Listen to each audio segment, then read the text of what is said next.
what's going on? What's going on? Check it out. I'm Rob Odie. I'm Studio 39, a.k.a. The Barricade. You know what it is. It's Spotlight 39 live with my guy, Brandon. We're going to bring him in just a second. We got a special guest, man. Coach Keith Scott from the University of Central Arkansas. We're going to have that KS Recruiting Talk live Twitter space. Without further ado, man, let's start wasting time. Let's bring him in. How you fellas feeling? Great, man. How are you, man? Happy to be on. Mic check. Look, man, this is a new venture, man. So if we run into some technical and difficulties on my end, I apologize. But we're breaking new ground. We got Twitter space in correlation with Spotlight 39. So look, we know who Brandon is. We know who Rob is. We probably know who Keith Scott is. But you tell us, who is Keith Scott, man? Tell us who you are and what we're about to get into. All right, man. So what I do is I quickly jump into, first of all, good afternoon. I'm Keith Scott. I'm the host for KS Recruiting Space tonight. I'm the special teams coordinator and DB's coach at Central Arkansas. How did KS Recruiting Talks come about? The word consistent is a word that sticks out to me. I was a guy that started out just sending out daily tweets about the recruiting process, motivational things to get started in the recruiting process. And it was for my parents, my recruits, and my high school coaches, just so they can get a gauge on who I am as a coach, who I am away from the grads. It wasn't about what everyone is seeing now, the viral tweets, the likes, the retweets, the hearts that I'm getting now. It wasn't about that, because if it was about that, I would have stopped a long time ago. It wasn't nothing about that. What it was about was putting out content and getting reaching as many people as I can. And I can remember very vaguely, sending out tweets and getting 2 likes. So if it was about the likes and retweets, I would have stopped when I got 2. I kept going and I kept going. And what happened was it grew, and it grew into a 40K follower. And I really heard God say, Keith, you got a platform. You need to do more. You need to do more. Okay, so what's my more? And people don't understand this. KS Recruiting Talks is a 2-year-old idea that I had in my notes in my phone. that I was like anybody else that started something. I was just like, man, when to do it, just so hesitant about it, man. And 5 weeks ago, we started it, and I wanted to take my platform to another level. What I wanted to do was remove my words off Twitter and add my voice with my space, add my voice with my YouTube. 2 weeks ago, I launched my first YouTube channel, KS Recruiting Talks. It has grown really, really quickly. People have bought into it. So I'm very thankful for that, man. I appreciate Spotlight 39 for adding me in and us collaborate, man. What's my purpose? To inspire, educate, motivate players, high school coaches, and parents. That's my why. We got some simple rules for tonight. No high school coach, no recruit can speak. They cannot send in questions to our guest panel. The guest panel cannot promote a recruit or a high school. I want to bring some light to this. In the past 5 weeks, KS Recruiting Talks been able to touch 11.7K people, man. That is big time. 11.7K people has tapped in over the last 5 weeks and heard what we had to say about the recruits.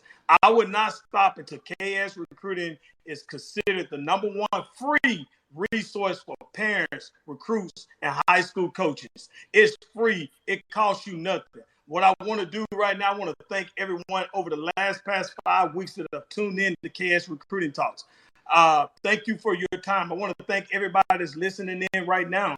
I also want to thank our guest panel tonight. I also want to thank the last 5 previous week guest panel guys that have tuned in and volunteered their time to speak and give back and pour into so many families. What you can do as a coach, man, you can count this as volunteer service because you're giving back. You're volunteering an hour of your time to invest and other people, man. I truly appreciate that. That is big time. What I would do at this time, I would shut up and I would let our guest panel introduce themselves real quick. I'll go ahead and start it off. Chris Tramell, corners coach at the University of Central Arkansas and co-host of the Space. Thanks for having me, Coach. Absolutely. Appreciate that. Next. Hello, my name is Raleigh Jackson. I'm the linebackers coach here at the University of Central Arkansas. Coach Scott, thank you again for having me. Appreciate it, Coach. Enjoy working with you every day, man. Happy you on. This is Mark Powell, defensive coordinator at Fordham University. Appreciate having me on, Coach Scott. You already know. Fast. Family always stay together. Happy you on, brother. Next. This is Chris McCullough, head football coach at East Central University. Keith, appreciate you having me. Absolutely. Happy to have you on. A lot of people don't know Cree, Coach Tramell, Chris McCullough, head coach over there, East Central, Kyle Williams. All of us went to the same high school. Chris is the youngest head coach in college football. Happy to have you on, Chris. Great job, man. Next.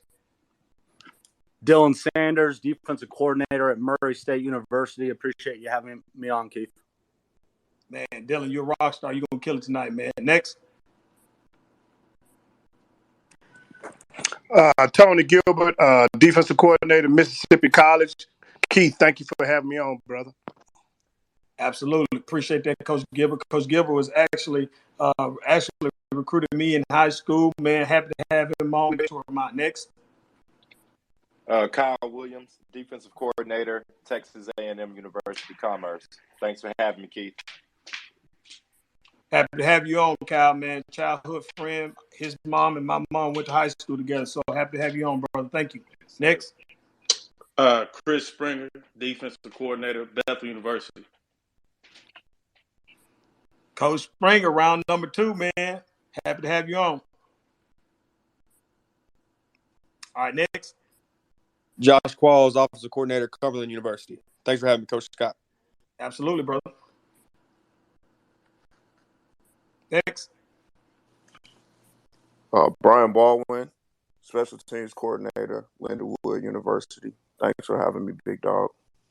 Absolutely, man. Happy to have you on, BB. Ryan Trevathan, offensive coordinator, Arkansas Tech University. Excited to be here. Absolutely. First-time guy. I know you're killing, Coach. Appreciate you being on, man. All right, so we'll get right into it. Our topic for tonight's space is coordinator recruiting talk. We got 5 topics that is going to be so informative to our listeners, so informative to our recruits, high school coaches, college coaches, parents that's listening in right now. It's going to be so informative. We got experience from a number of different levels. These guys are on point with what they're talking about. So what I do is I would get into topic number 1. How does factoring roster spot scholarships work at your level? How do you manage your side of the ball? And what I do is I start us out first. I'll be really brief. You only have so many scholarships on your side of the ball as a coordinator. So the next thing that you have to do is you have to say, now I got to break these scholarships up into positions. How much I'm going to put in my D-line, how much I'm going to put in my linebackers, how much I'm going to put in my secondary. And it all depends on what type of scheme you're running. If you're running a 3-down scheme, you might want to also add my outside linebackers, my overhang. So what we got to do is understand the coordinator has to break down his side of the ball, and then by each position, and then he can say, this how many D-line positions I have, this how many linebacker secondary positions. So next, I'll let Coach Powell go. Yeah, 100%, Coach. For me, it's when you look at numbers and how factoring roster spots and scholarships work, the first thing you have to look at, all right, what is your program's mindset on scholarships, right?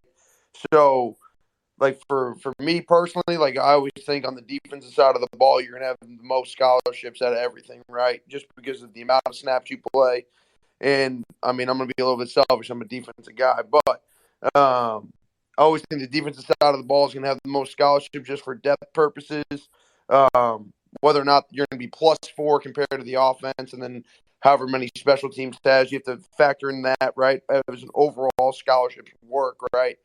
Has to be a program mindset on scholarships, and then you got to be able to, like you said, Coach Scott, be able to split up scholarships based off of positions and based off of need. I think you have to understand that, especially at the FCS level, if it's allowed, you have to be able to split scholarships up, find the best case scenario, whether or not you can or cannot do partials, because at the end of the day, you need depth and you need bodies. So that's why partials, I think, go a long way when it's possible. And then how do you manage your side of the ball? For me, it all starts up front. I mean, at the end of the day, you're going to win and lose in the trenches. I always look at where you're at depth-wise up front defensively, and then I work my way actually to the secondary after that. I think the most scholarships will go into the defensive line room, and then after that, we'll go into the secondary and then linebackers. The thing I will say is the most important thing when it comes to side of the ball is either up or in the secondary, how many guys can play multiple positions. I think that's a huge thing that shows up across the board. I think the guys, if you're listening to this talk and you play multiple positions, that's awesome. The more positions you play, the more marketable you are, the more money that we should invest in you at the college level. Appreciate that, Coach Powell. Inspire, educate, motivate. Next, we'll have up Coach Jackson. Hey, Coach. On our FCS level, we start off with 63 scholarships that we can provide for the young men in our football team now.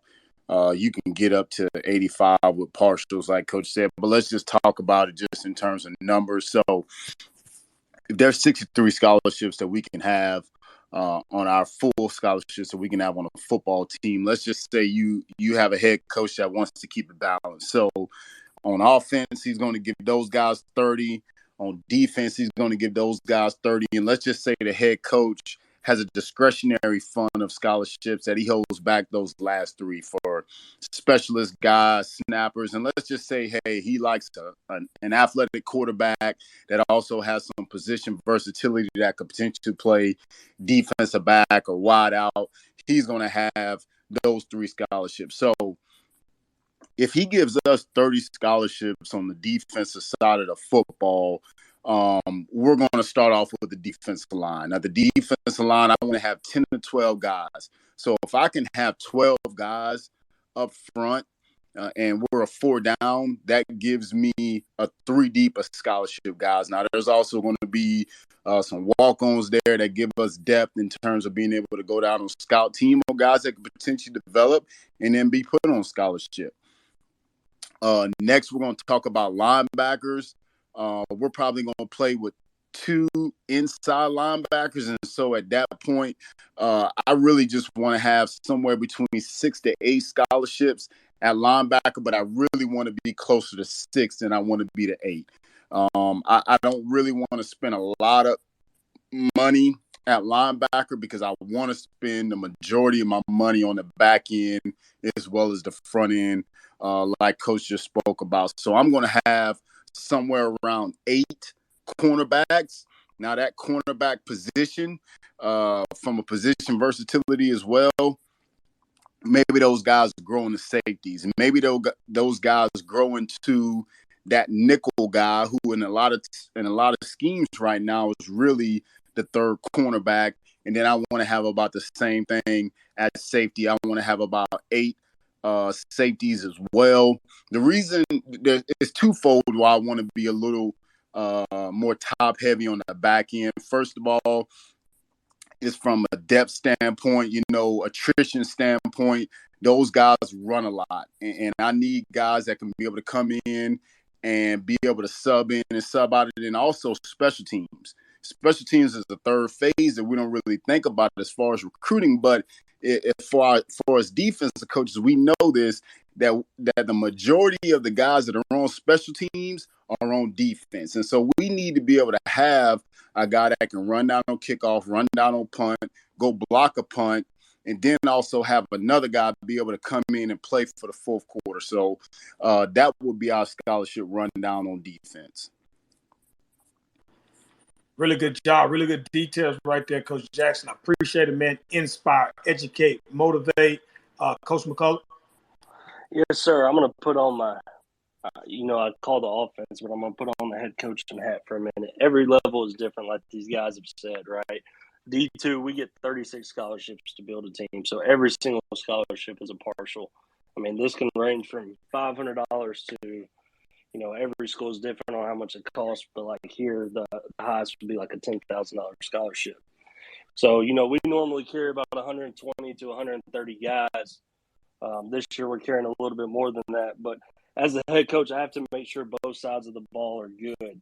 We spend about 60 to 65% of our 36 scholarships on defense. Defense wins championships, so that's what we do here as far as the way we break down scholarships. So if you looked into and broke down all 36 scholarships, this is how we do it. And, it sways and varies a little bit year to year based on what you got. But, defense, we give 20 scholarships out of the 36.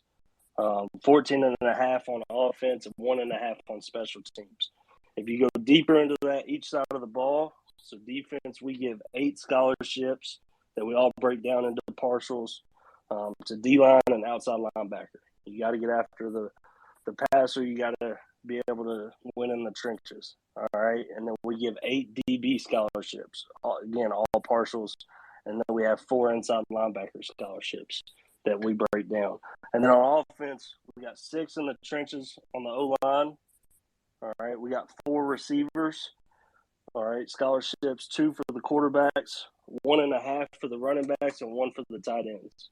All right. So that's how we break it down on defense and offense. And then your 1.5 on special teams.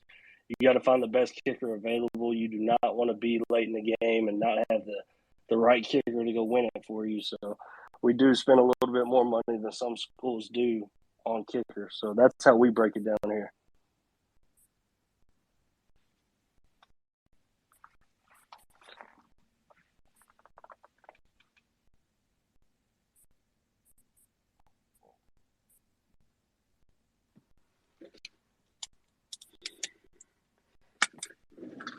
Guys, we'll get rolling right into topic number 2. Really good information right there from everybody.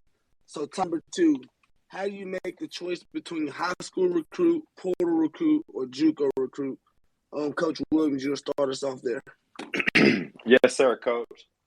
I think you have to look at a few things when you talk about this topic, whether to go high school, transfer portal, or junior college. I think it's a need-based, Coach. I think that, you have to understand what your priority is on defense or offense in that sense. And there's a few things you got to look at. So your staff, you have to do an honest evaluation of your roster from a depth standpoint, okay? And then we break it down in categories. So for us, you have the guys that absolutely can make you win.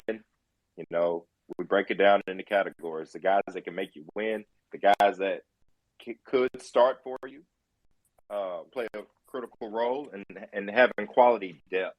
I think those 3 components are very, very important when you look at it.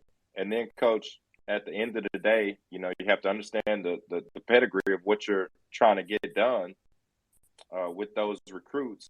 And at the end of the day, you got to develop these people, whether it's high school kids, transfer portal kids, or junior college kids.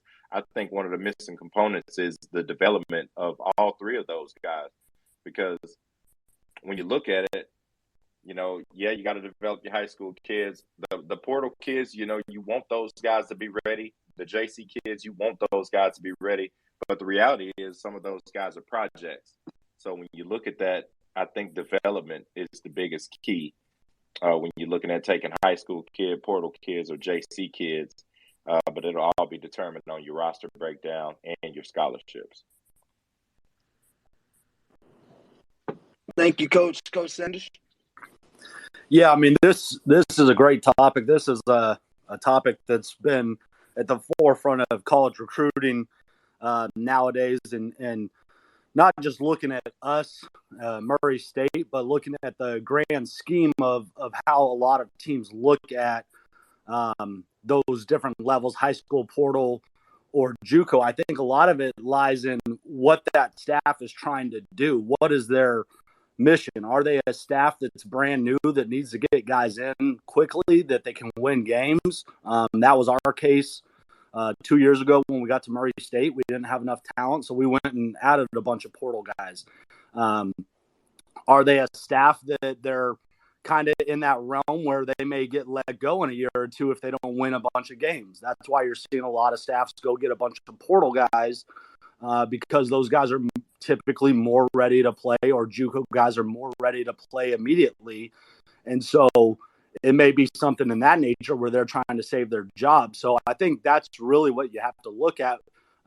We now, having won a couple games and played pretty well our first 2 years, we the luxury of being a little bit more high school heavy because our contracts allow us to be more high school heavy. We can really focus on getting guys in and developing them. We don't have to feel the pressure to win now as much. I mean, obviously everybody wants to win as many games as you can, but a lot of that to me lies in what type of footing you're on as a coaching staff and really what the pressure is to win immediately, or is your administration going to allow you some time to build and develop and do what you need to do? Because in the end, that's what drives a lot of it as far as who people are going to go after. So for us, we've gotten into the mold of being able to recruit a little bit more high school because it allows us to develop and we don't feel as pressured to have to go win a million games right away just because we've had some success these first 2 years. Coach Sanders, great insight right there, man. Coach Gilbert, you have the stage. Well, I tell you what, Coach Williams, Coach Sanders done a great job. There ain't much that I have to say because they kind of nailed it all. But as we all know, I mean, the biggest thing about with everything is managing your roster. And, like, Coach Williams started out was, talking about based on your needs. What is it that you need? And, the key thing, as we all know, you got to look at, is that guy you going after, is he better than what you have? And so, and you have to take that, like I said, take that honest, evaluation, with a high school kid, a portal kid, or with a junior college kid. So basically what everybody said is, I agree totally. Absolutely, Coach. Thank you. Coach Qualls, chime in for us. Yeah, I agree with you, Coach Gilbert. There's not much more we can say. Coach Williams made a great point about what you need, and then that's really what it comes down to. What do you need as a staff, as a team? I think if you have a position group that's deep, then with that being said, like guys that are that's been there for 2 or 3 years that aren't graduating, then you can go get a high school kid to develop that position. But then, like everybody said, if you need to win now, if it's a new staff to the program, like us here with the Fighting Phoenix, then you might have to go buy some guys right now to help you out. But yeah, you guys all hit the nail on the head with those, and I'm just here to kind of reiterate what you guys have said. Yep, appreciate that, man. Good job right there. I agree with Dylan, man. That's one that's at the forefront of college football. That's why I was on here. You guys dominated it, man. If you're on here right now, you're getting good information. Don't be afraid to like, comment, retweet, tweet about the space, tweet about you getting inspired, you get motivated about the recruiting process. So also, if you're a subscriber to YouTube, don't hesitate to subscribe to my YouTube. At this time, I'm gonna bring Rob back on.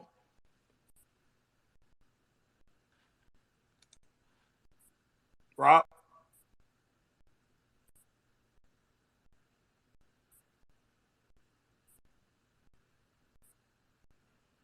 All right, Coach Creed, go ahead.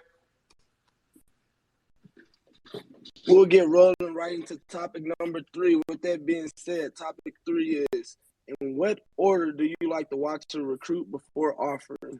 Coach Sanders will get us started here. Yeah, so the big thing for us at the FCS level is we don't get super far ahead in recruiting. Obviously, the spring is really when we get on the 23 class, which is what we're on right now. So for us, it's pretty nice because we can watch really their full junior season highlights. For guys that are in that realm of, okay, we need to see more senior film. Typically what we like to do is get a 3-game film early in the season, see if the guy's improved, how he's developed over the summer.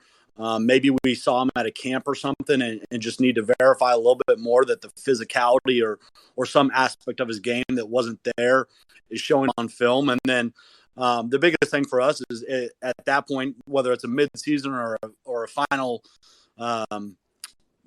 senior film, that's really what we go off of. I mean, the biggest thing, there's no perfect on, hey, you have to watch a 3-game and then mid-season and then a full game highlight for us. The biggest thing for us is because we do our homework a lot beforehand. We have a formula that we call CAF. It's CAF. And so the biggest thing we do is we do our homework beforehand on the character component, the academic component, and then does the guy like football or love football, really? So if a guy doesn't meet those 3 things for us, he really probably isn't even getting his film watched, whether it's 3-game, full game, whatever. So as far as when we will offer a guy is when we've seen the film, we like what he does, and then he meets those 3 aspects for us, the character, academics, and that he loves football.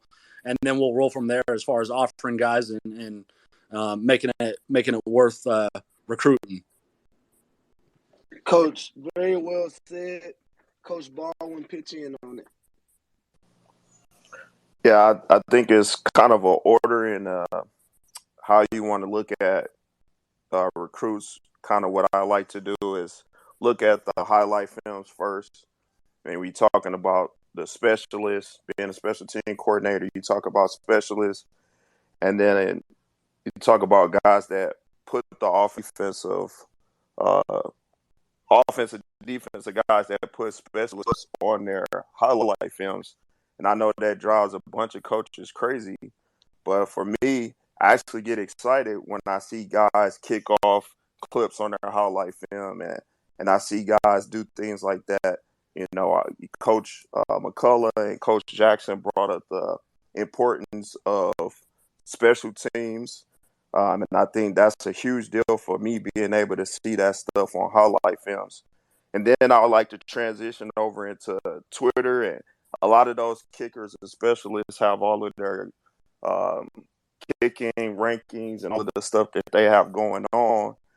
So I like to go on there and look at those guys' rankings and look at some of the clips they have from camps that they've been to previously. And then lastly, I like to move into getting out and seeing live games.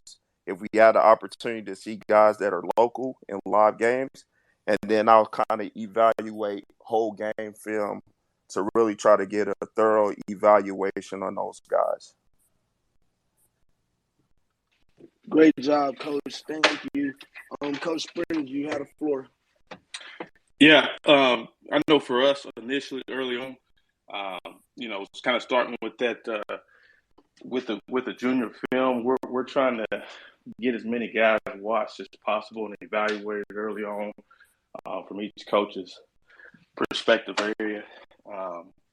And then from there, we pretty much move to a standpoint, because a lot of our recruiting at the NAI is similar to the D2 level and how we part up and break up our scholarships. So then we're trying to get to the camp circuit and really from the 3-game highlight or your full highlight, you can get that initial offer in any of those 3. And then once we evaluate that and we kind of go through that checkoff process, like Coach Sanders said, like I said, that can lead to that initial offer. Once you get that initial offer, what kind of validates that and how much you're getting in that dollar amount really kind of comes off of whether we watch that game film, if we think you're a high dollar guy for us or somebody we think can come in and contribute right away, or something we've seen, whether it be at camp, or we've seen you in live action. But, a lot of times, like I said, a lot of our recruiting, we're kind of seeing how the dust settles. A lot of, we get, whether you get a bigger offer from a bigger school or something of that nature, can definitely change our board. So at the end of the day, what I want, what we end up with, can change. So we've got to evaluate a lot of guys, have a deep, roster of guys to be able to move on to the next guy if they do end up getting that offer from that bigger school. So the evaluation process never stops for us. We're trying to evaluate and watch as many guys as possible. And then once we get everything checked off, we'll start with the offer process. And then, from the dollar amount that we're going to give them at the end of the day, it's going to come off of you on the field or we've seen a good eval from you.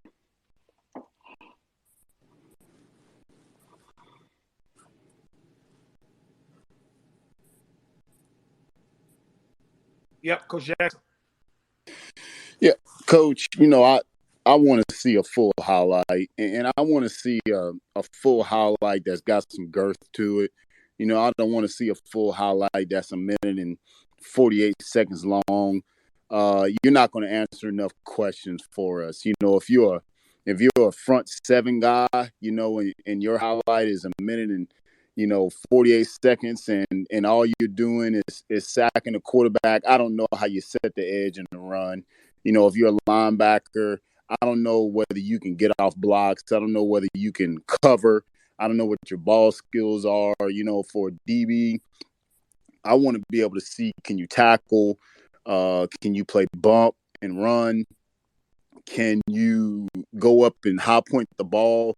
If you got a short highlight film, a lot of times you're trying to, gloss over something. And so if that's the case, I'll definitely come back to that 3-game highlight during the middle of the year and or a full game, just to make sure that we got all the I's dotted and all the T's crossed in terms of your overall skill set. As far as game film is concerned, love it. Love to see guys that can do multiple things. Does coach trust you enough to put you on the kickoff team? Does he trust you enough to be the holder, on the field goal team? A lot of those things answer questions, your trust level, and your overall character to that, the coach is saying by the positions that he's putting you in. Great job there, Coach Jackson. Coach Trevathan, bring us home here, Coach. Yeah, I think there's a lot of ways to go about it. We start off with junior full highlight films, and then from there we identify. We're able to go to camps or get guys to our camps ourselves, and that kicks off your recruiting process. From there in the season, we want to see your 3 or 6 game highlight. But even further down, I think it's positionally what you want as a coordinator. As a quarterback, you can hide a lot in a highlight. I want to see how you make decisions. So I might ask you for a couple of games so we can do a real eval on you. If you're an offensive lineman, do you play tough? Are you physical throughout? You take plays off. So I think certain positions, sure, you can see what you can do off of a 3 or 4 minute highlight video, but there's certain positions that are more important. I think you have to go a little deeper and make sure that you do get a full eval before being recruited from us. Wow, really good job right there, man. Y'all dominated topic number 3. Really good details. Inspire, educate, motivate. If you're getting good information right now, don't be hesitant to like, comment, retweet about KS Recruiting Space. Remember, man, I want KS Recruiting resource for recruits, parents, and high school coaches there. Hey, again, if you're enjoying yourself, spread the word, like, share, retweet, and subscribe on YouTube. Each one, reach one. It's the saying. Let's get going with it. With that being said, we'll roll right into topic number 4. How do you build your defense or offense in the recruiting process? What are your needs first? Coach McCullough, start us off here. Yeah, so recruiting never stops. We all know that. That is half of our job is recruiting and then developing, right? So now you evaluate your roster every 3 to 6 months. No questions asked. You have to. You always have to start thinking one cycle ahead. Who am I losing to graduation? Right. That's the biggest thing. You got to always think one cycle ahead. For me, offensively, I find the best quarterback first. What is your system? Like, I will never, for the rest of my career, I'll never have a statue quarterback. I just don't think you can with the pass rushers there are now in football. You always have to have a mobile quarterback. So that's always the first thing I'm trying to find each cycle is who's the best quarterback on the board. And then I think every person in this chat right now would say, if you're an offensive line, this is your time to shine, because every single one of us needs some O-linemen, and that's going to be for the rest of our careers. It's tough to find great O-linemen out there, and those are the catalysts of your opportunities on offense. If you don't have a very good offensive line, it's going to be tough to score some points. So you gotta build it up front first. And then after that, you got to find some playmakers. You got to find some receivers that can take the top off. You got to find some receivers that you can throw a bubble to and get 60 to the house. So that's kind of how we do it. We do quarterback, O-line, and then receiver, and then running backs and tight ends. And every coach is different, right? If you're a 10-personnel team, you're probably not going to look at a whole lot of tight ends. But if you're going to base out of 11 or 12 personnel, you're going to have quite a bit of tight ends on your team. So, we're going to treat running backs and tight ends kind of the same. We're 11 personnel team. So I think that if you can have a tight end that can do both in the run game and pass game, be dominant force, I think he may be your most valuable player on offense. So that's how we look at it on offense here at East Central. Thank you. Quality insight right there from Chris McCullough. Coach Qualls, you're up. Yeah, I agree with a lot of things Coach McCullough just said, but obviously I think on both ends, offense and defense, it starts up front and in the trenches. So we're going to offensively try to find some guys up front to get the ball rolling, because it really doesn't matter how good your guy is in the back that's pulling the trigger, how good them running backs are. If you don't have anybody up front that can get movement and do some things up there, then you're not going to have a very good offense. So we want to start up front with some guys, and then we're going to move into the quarterback situation. Our offense is designed really to give the keys to that quarterback. He's the point guard out there. He's making all the checks and options in our RPO world. So looking for that guy. And then the H-back tight end is really, really important to us. We're a heavy 11 personnel, so we're really trying to find that bruiser, that H-back tight end spot. Like Coach McCullough said, if you can find a guy that can do both with his hand down and in that sniffer, then that's great. But a lot of times you're going to have to find both of them. So we take a lot of time recruiting the tight end H-back position, and then we go to the skills and running backs. There's a lot of those guys out there, man. So we go to those guys after that, and then I'm big on building my offense around my players and not the players around the offense. So that's kind of how we are. Like obviously on offensive line, we're an inside zone and a gap team, so we want to find those type of offensive linemen, because that's what we want to do. We're not going to try to outrun people sideline to sideline. We want to get movement. But then at the quarterback position, man, we're looking for guys that are just playmakers, guys that are smart, high IQ. If you got a guy that can run, then our offense is going to be designed that type of way. If he's more of a pocket pass motion, then we're going to do things like that. And then our H-back tight end, like I said, he's got to be the baddest dude in the room, so that's who we look for.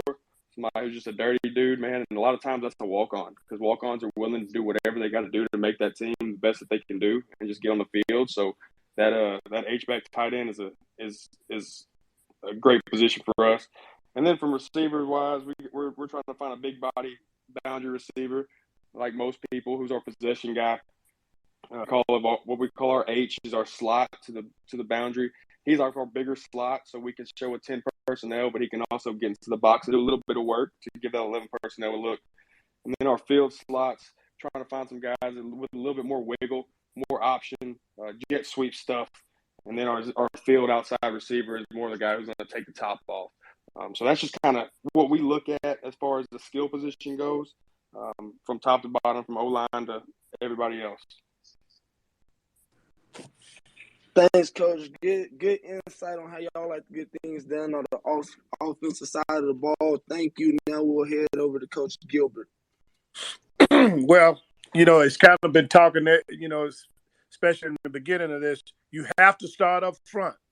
And, building a great defense, you got to start up front with the defensive lineman. And what we like to do, what we try to do at Mississippi College is we want to build the front seven. So we start with the defensive lineman, and then we have, then the linebackers. Because regardless, I don't care. I know with a lot of RPOs and different things and people throwing the ball, you still have to be able to stop the run. And and the more physical that you are, the better that you're going to be. And if you can get your front seven, doing that, that's going to give you a chance. Now, don't get me wrong, because, I'm a secondary guy, and I love those guys. But, those would be the guys that I would get. I wouldn't say last, but I'm starting with the D-line, going with the linebackers, the secondary, and stuff. And, always trying to find that good corner. Because if you get two good corners, hey, you really can do some things. So that's how, I like to do it. And that's pretty much it. Coach Jackson.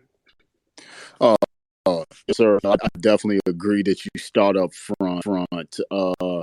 Speaking from a defensive standpoint, I want 4 to 8 defensive linemen that I can put in a game and that there be no drop off. And so that's going to take a lot of work on our behalf as a staff, because that's pretty much what everybody else wants as well. And so to be able to go get those guys that can the term we like to use is that they can stop the run on the way to the quarterback. And so, you don't have to play a certain technique to stop the run. And then now I got to get the butts in the air on third down to go, rush the quarterback. I want guys that can stop the run on the way to the quarterback. And so to go get 4 to 8, 10, if you're really, really lucky, guys that you can put in a game and there be no drop off, it's going to take a lot of work from the defensive staff to be able to go get that done. We're not going to skip over the linebackers, but I just know that there's such a premium for having really good defensive back play. And so for those back 5 guys, we're going to put as much time, effort, and scholarship money in those positions as we need to get it right. The cornerback position is critical. You've got to have guys that can play multiple techniques. Even if you got a guy that's really sticky in terms of playing bump and run, that guy also needs to have some technique to be able to play a cliff technique and be able to play a hard edge. He needs to be able to play a depth and divider. He needs to be able to have a multi-use skill set, just so that, you can't start rubbing them and crossing them, and being able to take advantage of those guys. As a safety position, those guys are corners in a lot of ways with what they do. But then we ask those guys to sometimes be our 3rd, 4th, and 5th leading tacklers on the football team. And so they've got to have a large skill set as well. And so to find those guys, to find the right guys, find guys that can Kate, find guys going to play with a high level of focus, play in and play out, is not easy, but you have to do it with all different that you have to make on the back end nowadays with the second level RPOs, with the RPOs that are now going opposite of the running back, or whatever you're seeing in your specific league. You've got to have guys that can do different things, both on the field, on the grass, but also from a cerebral standpoint, where they can be an extension of you as the coordinator. At linebacker, we're going to take tough guys that's got good hips, that can run, and that can also be really good communicators. I like Lynn. And so that would be the distribution that we will go in terms of we're going to go in the front, then we're going to go all the way in the back, and then we're going to come back to the middle. Great job right there, Coach Jackson. Inspire, educate, motivate. If you're on right now, you're getting good information. Like, comment, retweet. Go subscribe to my YouTube. There's more information there. KS Recruiting Talks. What we'll do is, we'll finish question number 4, man. We're rolling right now. We're really, really good time, man. Our goal is to be right under an hour. We're well on time, rolling into topic number 4. Topic number 5. Do you prefer a certain region or area when building your defense or offense? Coach Powell, get us started here. Yeah, for me, it's not really a certain region or an area when building an offense or a defense. For me, it all goes back to like players that fit your culture, players that fit what you're about on your side of the ball. I think that's very, very important. Just because a kid might be a really good cover guy, but if he's going to come in and be an issue in a position room, be an issue of ball, be an issue on a team, that's something that you don't want in your room, you don't want in your building. So it all starts with who is the player as a person. It doesn't matter where they're from. I think at the end of the day, it's about people. That's where it starts with me. And then after that, once the person that fits your scheme, take the best overall players, no matter where they're from, at each position. I know Coach Scott and I have had a lot of success in Birmingham, Alabama, but I'm not going to turn down a guy from anywhere if he's a good player that fits our scheme. So the thing that I always talk about with our defensive staff is keep it real with the kid, keep it real with yourself as a recruiter, because you're going to fall in love with a kid and then you might not at the end of the day take him, and that's okay. I think that Coach Scott has done an unbelievable job where he's been or where he's recruited. He always will try to help kids out, and that's something that you have to just be upfront with guys about in the entire recruiting process. I think that's so important, and you just have to keep it real with yourself as a recruiter, no matter where the kid's from. You have to keep and be honest with them. I think that's so important. If you're honest and upfront, you're going to be fine. And then at the end of the day, you got to, at the end of the day, Coach Scott will say it. I've said it for a long time. When I was a really good coach, I had really good players. When I was a really bad coach, I had really bad players. So it's all about getting good players that fit your culture, fit your scheme. But it all goes back to, it's not about where they're from, the area. In my opinion, it's about how they fit your program, how they fit your culture. And then it gets to this, how they fit within your schematics. Coach, 100% I'm with you when you're right. Good response there, man. Coach Williams, you got it. Yes, sir. You know, the key is the relationships. You know, we talk about this when we get on here. Pipelines, okay? You know, I'm thankful to be able to be in Texas. I know some coaches, you know, you guys have to travel a lot. We have to travel as well. I mean, living in Texas and living in another state is almost the same when you talk about distance travel to go recruit. You know, are you in a rural area? You know, that's something to look at. You know, having access to Dallas and Houston and San Antonio and Austin and Central Texas, you know, I think really helps. You know, we try to stay into the state, but just like Coach mentioned a second ago, you know, you take good players from anywhere. You know, this program, Texas A&M Commerce, has been built for, you know, 60, 70 years off transfer players. I know older gentlemen that still live here that transferred here 30, 40 years ago from big-time programs. So, you know, you look at our roster, and it's made up of guys from out of the country. We got kids from Canada, Australia, Africa, etc., you know, in a multitude of cities in the United States of America. So, you know, when you look at that, I think always take good play. And as we said earlier, building that quality depth is what you're really looking for when you talk about building a successful program, let alone a successful defense and a successful offense. Thank you, Coach. Coach Trevathan. Yeah, I think building relationships is important, as they said. I don't look at a specific region or area. We want the best players from anywhere. We'll go from, we have guys, a guy from New Zealand and all the way to Florida, so we cover the country. I think it is important to say that I think there's places in schools that have certain pedigrees. It's not by chance that the schools that produce multiple NFL guys.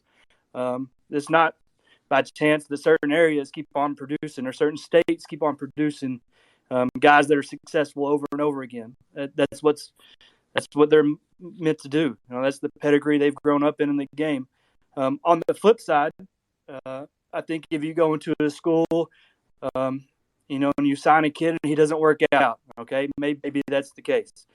If that continually happens year after year after year, you may need to start looking at what you're doing wrong or maybe avoiding that school. So, I don't think there's certain areas or region, but I do believe there's places where players consistently make it and are successful, and then others tend to bail out when things get tough.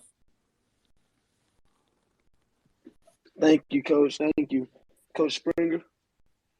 I know for us, we're looking to start, within our 4-hour radius outside of McKenzie, and we'll start there, then work out. And that's just because from the simple fact that's where we've had the most retention from and fits the area and the landscape of where we're at in McKenzie, Tennessee. So, retention is equal to development for us. Which has been huge. Then out of the state, we're looking at Alabama, Georgia, and Florida, our top states, obviously, where we're trying to get some guys from. And then, like I've heard some of these other coaches said, then we're going where we have within the past, where guys on our team that, we've had a good track record of signing guys from their high school. I can think of one off the particular off the top of my head. So obviously we're going to try to go back to the well if we've had good success from there. Or it might be the coach. The coach is, a coach is very honest with his evaluations on players we've gotten, whether it's worked out or not. So we're going to try to continue to hit up that region or area. But, like I said, we'll still sign guys from all over, but we're not so much on the national recruiting scene. We start in that 4-hour radius, work out. Get the best players we can because we've had the best chance of being able to retain guys, and then we're looking for where we've had success from, for it to be that school, that coach, or we might have a coach on staff that has really good connections somewhere where we trust that eval. So that's where we typically go because, like these guys said, relationships are huge. So. For us, we really kind of go where the relationships take us, and then obviously, you'll get your field transfers from any and everywhere. So that's kind of where we look go as far as how we build things.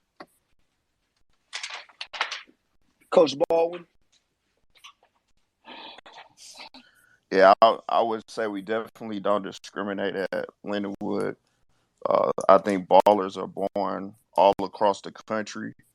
We're going to always look, like everybody else said, for the best fit culturally into our program. And then best football players next. And working our way so far down. Coach Williams brought up international, our overseas players and players coming from everywhere across the world. It's a big movement right now with a lot of international specialists, kickers, and things of that nature. So we're getting a lot of guys from overseas that are interested in coming over and doing specialists and kicking. That's been a big movement for us. And then, location is huge for us. We don't discriminate, but we're very fortunate to be connected to a major city in St. Louis. And then being in the Midwest region is a lot of really good football players. And it just allowed those guys and us to be able to travel and them to travel and still be close and connected to a major city. So that's been really big for us as a program. Wow. Question number 5 is complete. Great job, guys, of talking and explaining a really, really good topic. Man, we're at the end of this thing. I want to thank our guest panel tonight. You guys were tremendous. Y'all killed it. I knew you would. That's why I invited you. I want to thank our listeners tonight, man. We had a really good showing, a really good crowd tonight. So I really appreciate everyone's time, man. We right underneath an hour. I'm pretty sure a number of recruits, parents, and high school coaches were inspired, educated, and motivated about the recruiting process. If you enjoyed yourself tonight, you got good information. Like, comment, retweet, tell other people about KS Recruiting Talks. Go subscribe to my YouTube, KS Recruiting on YouTube. My thing is, I want to thank you guys. I want to thank Spotlight 39, man, for collaborating with me. I think tonight was great. I appreciate everyone's time, man. Y'all have a great night. Thank y'all for listening.